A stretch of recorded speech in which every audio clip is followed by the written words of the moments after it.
కృష్ణ, మురారి వాళ్ళైతే కిందకు వస్తూ ఉంటారు. ఇంతలో హాల్‌లో అయితే భవానీదేవి, రేవతి, ముకుంద అయితే కూర్చొని ఉంటారు. ఇంతలో అక్కడ ఉన్న భవానీదేవి అయితే "ఎక్కడికి వెళ్తున్నార్రా మీ ఇద్దరు కలిసి" అని చెప్పేసి అయితే అడుగుతూ ఉంటుంది. ఆ మాటలకు అక్కడ ఉన్న మురారి అయితే హాస్పిటల్‌కి వెళ్ళి అలా షాపింగ్‌కి వెళ్తామని చెప్పేసి అయితే అంటూ ఉంటాడు. ఆ మాటలకి అక్కడ ఉన్న కృష్ణ అయితే "మీరా నువ్వు కూడా రావచ్చు కదా" అని చెప్పేసి అయితే అడుగుతూ ఉంటుంది. ఆ మాటలకు అక్కడ ఉన్న మీరా కూడా సరే అని పదండి అని చెప్పేసి అయితే మీరా కూడా వస్తూ ఉంటుంది.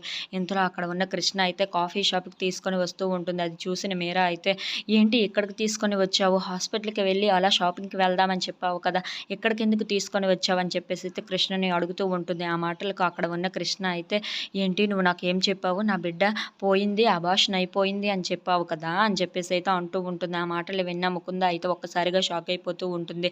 ఏంటి దీనికి ఎలా తెలిసిందని చెప్పేసి అయితే అనుకుంటూ ఉంటుంది. ఇంతలో అక్కడ ఉన్న కృష్ణ మాత్రం నా బిడ్డ పోయిందని చెప్పావు కదా!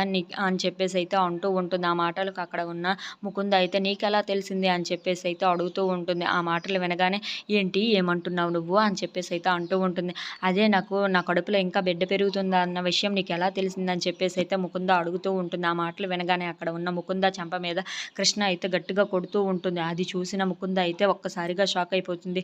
ఏంటి ఇలా కొట్టిందని చెప్పేసి అయితే అనుకుంటూ ఉంటుంది. నా బిడ్డ లేదన్న విషయం ఎందుకు నువ్వు నాతో అబద్ధం ఆడావని చెప్పేసి అయితే గట్టిగా తిడుతూ ఉంటుంది. If you like this video please like, share and subscribe friends.